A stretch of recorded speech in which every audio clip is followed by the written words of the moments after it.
children, this is your own Aparna Sharma at your own channel Physics at your Tails.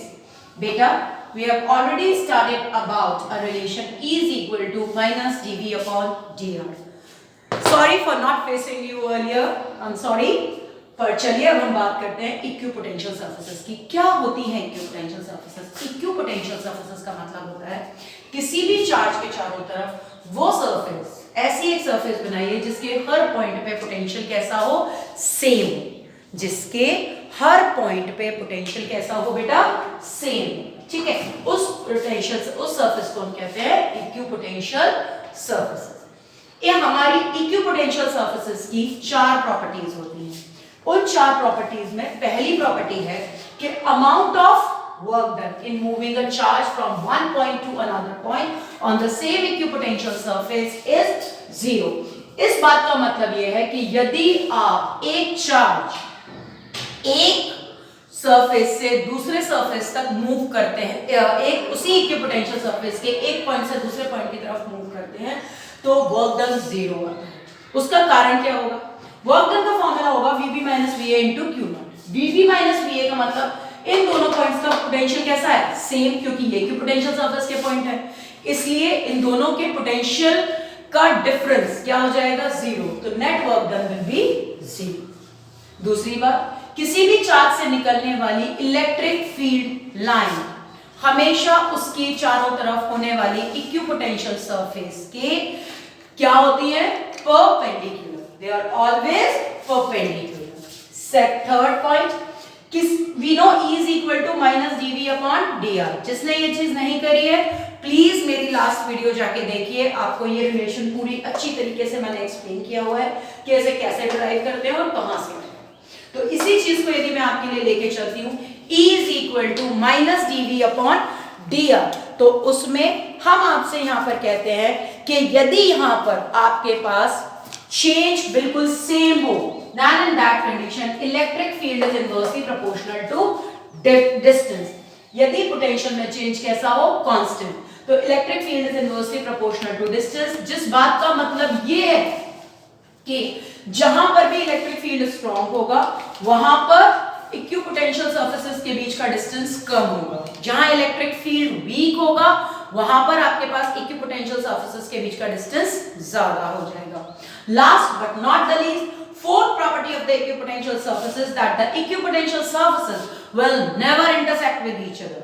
एक charge की equipotential surfaces एक दूसरे को कभी भी इंटरसेक्ट नहीं करती। इन चार प्रॉपर्टीज को ध्यान रख के अब हम बनाने जा रहे हैं अपने किस चीज की, हम अपने अलग अलग केसेस में we will try to make the equipotential surfaces. जैसे सबसे पहले केस में मैं आपको दे रही हूं to draw the equipotential surface for a single point charge।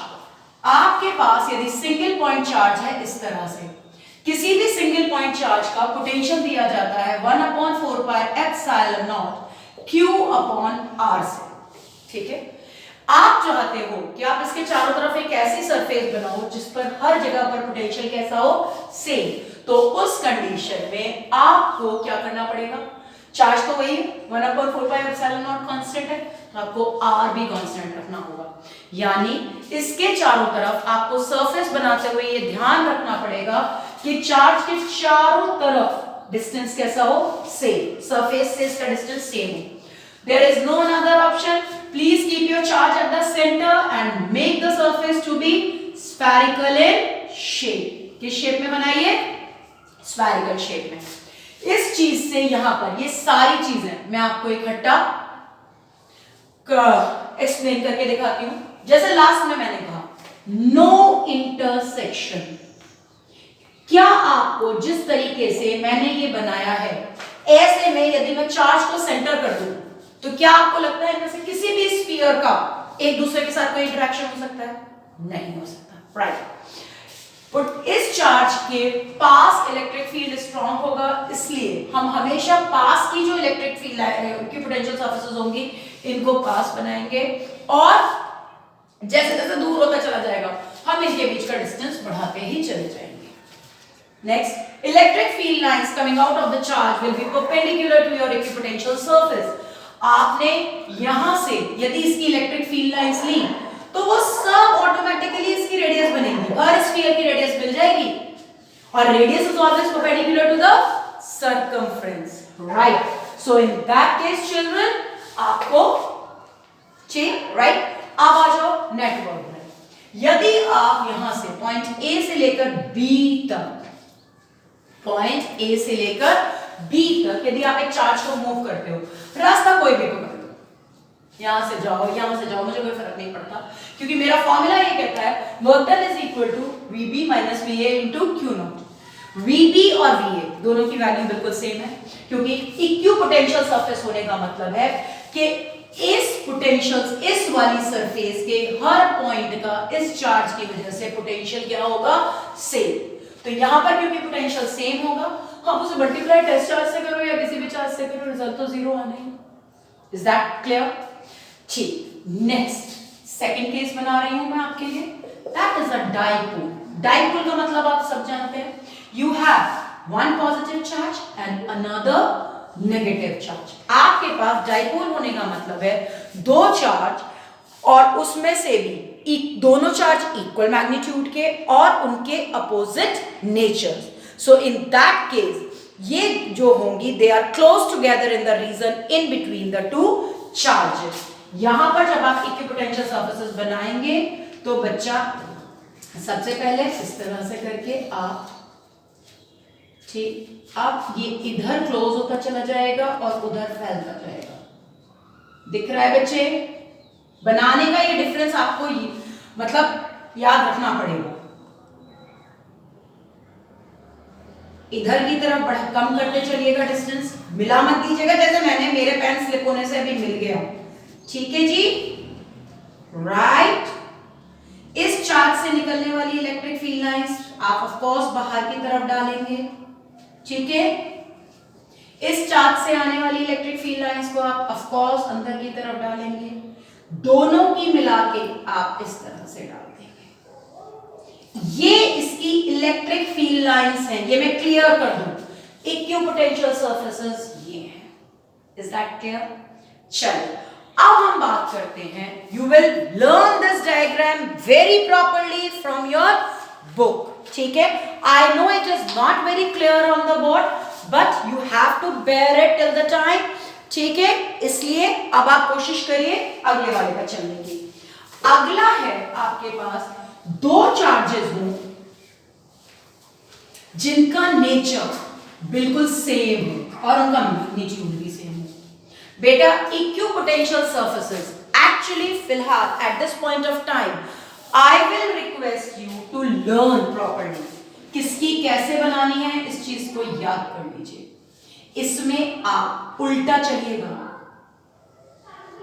यहां से फैलाते चलिए और यहां पास करते चलिए, कीप ब्रिंगिंग देम क्लोजर, ठीक है? मैं इस टाइम इस बार बहुत ज्यादा नहीं बनाऊंगी so that actually you are clear here on the board, ठीक? इसी तरीके से यहां बनाइए, इधर की तरफ क्लोजिंग कर दीजिए, इधर की तरफ सेपरेशन कर दीजिए, ठीक है बेटा? और एक्चुअली ये बीच में आकर ऐसे भी हो जाता है, ये बातें हमें ध्यान रखनी पड़ेगी, ठीक है? अच्छा, इस चार्ज की इलेक्ट्रिक फील्ड लाइंस भी आपकी बाहर की तरफ चलेंगी, ठीक है? और इसकी भी इलेक्ट्रिक फील्ड लाइंस बाहर की तरफ चलेंगी। Got it? I hope everybody is able to understand it. ये फिगर्स हैं, ये तो आपको ध्यान रखनी ही है। And next, last but not the least, यदि आपके पास इलेक्ट्रिक फील्ड लाइंस किसी चार्ज से आ रही हैं and they all are parallel to each other, that means मुझे मानना चाहिए my charge is situated somewhere at infinity, then in that condition children, with keeping all these points in your mind, the equipotential surfaces will be like this. आपको surface ऐसी ही बनानी पड़ेगी जो आपकी electric field lines के साथ क्या आ जाए, परपेंडिकुलर, तो keeping the distance between these equipotential surfaces to be same, ठीक? तो this was all about equipotential surfaces children. Next, till the time we meet next, please learn these four types of equipotential surfaces, they are very much required for you. And if you like this channel, then please do not forget to subscribe it and tell your friends also to subscribe this channel, so that we keep on growing like that and keep on sharing all good notes and videos for you. So till the time we meet next, bye children.